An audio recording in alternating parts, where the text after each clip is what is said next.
আজকে বিরিয়ানি লাভারদের জন্য নিয়ে এসেছি দারুণ স্বাদের গরুর মাংসের বিরিয়ানি। একবার যদি এভাবে গরুর মাংসের বিরিয়ানি রান্না করেন, 100% আপনি বারবার এভাবে গরুর মাংসের বিরিয়ানি রান্না করবেন, এতটাই মজার হয়। আশা করি আজকের এই বিফ বিরিয়ানির রেসিপিটি সবার ভালো লাগবে। প্রথমে এখানে আমি নিয়েছি প্রায় 1 কেজি গরুর মাংস। চেষ্টা করবেন বিরিয়ানি রান্নায় চর্বিযুক্ত মাংস নিতে। এখন এখানে নিয়ে নিচ্ছি 2 কাপ পোলাওয়ের চাল, মানে আধা কেজি। চালটা খুব ভালো করে ধুয়ে পরিষ্কার পানিতে 20 মিনিট ভিজিয়ে রেখে চালটা আমি পরে স্ট্রেনারে ঝরিয়ে রাখবো। এখন একটি বাটা মশলা তৈরি করে নেব। 4টি কাজু বাদাম, 5টি কাঠবাদাম, 15টির মতো চীনা বাদাম, জয়ত্রী 1 চা চামচের মতো, জয়ফল অর্ধেক, পোস্তদানা 1 চা চামচ, 5টি পেস্তা বাদাম। এখন সমস্ত কিছু খুব ভালো করে ধুয়ে সামান্য পানি দিয়ে ব্লেন্ড করে নেব। আর এখানে নিয়েছি 3 টেবিল চামচের মতো বাজারের কেনা বিরিয়ানির মশলা। এখানে আমি প্যাকেট এবং বাটা মশলা দুইটাই ব্যবহার করছি। এখন চলে যাচ্ছি মূল রান্নায়। এখানে দিয়ে দিচ্ছি 1/3 কাপ রান্নার রেগুলার তেল, দিয়ে দিচ্ছি 2টি তেজপাতা, 2টি স্টিক দারুচিনি, এলাচ 4টি, লং 4টি, 10টি গোটা কালো গোলমরিচ। সামান্য ভেজে দিয়ে দিচ্ছি 1.5 কাপের মতো পেঁয়াজ কুচি। এই বিরিয়ানি রান্নায় পেঁয়াজের পরিমাণটা একটু বেশি দিতে হয়। যখন পেঁয়াজটা বাদামি কালার হয়ে আসবে তখন দিয়ে দিচ্ছি 1/4 কাপ আদা রসুন বাটা।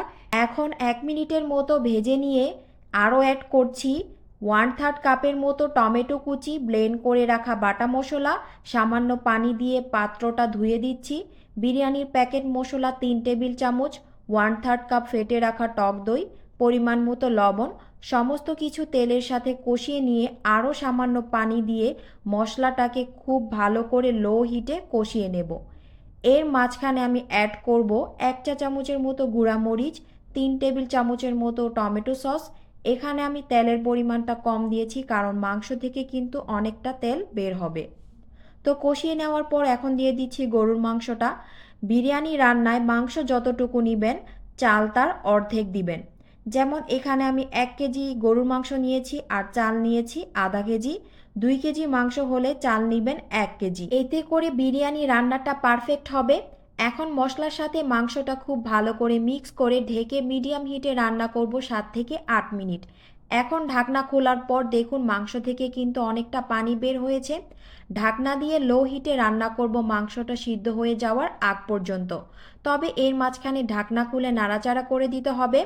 আমার আর কোনো এক্সট্রা পানি লাগেনি মাংসটা সিদ্ধ হয়ে যাওয়ার জন্য।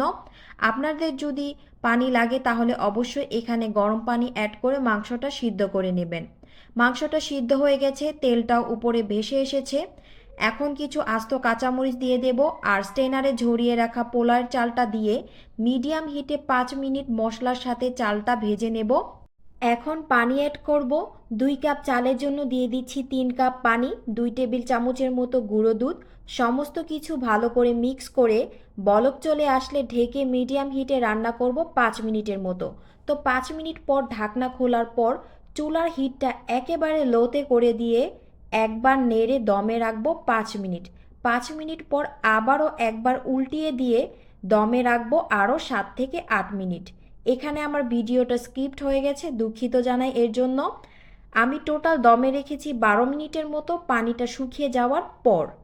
এই বিরিয়ানিটা একটু মাখালো হবে। এটা যত ঠান্ডা হবে তত ঝরঝরে হবে। দেখুন মাশাল্লাহ করে বিরিয়ানির কালারটা কতটা সুন্দর এসেছে এবং খেতেও দারুণ হয়েছে। এই বিরিয়ানি রান্নাটা আমি আমার মায়ের কাছ থেকে শিখেছি।